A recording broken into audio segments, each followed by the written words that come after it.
Hey everybody, this is a quick video in case you have an Electrolux Compact condensing dryer and on the display you're getting an E5E or an ESE error and you're trying to figure out, well, what's going on here, what is this error, and is there anything I can do to fix it?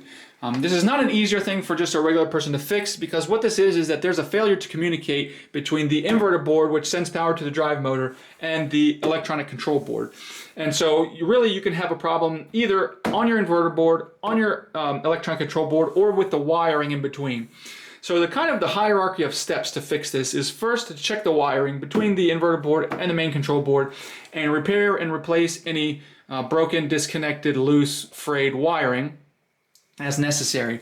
If everything looks good there, then you can replace the inverter board.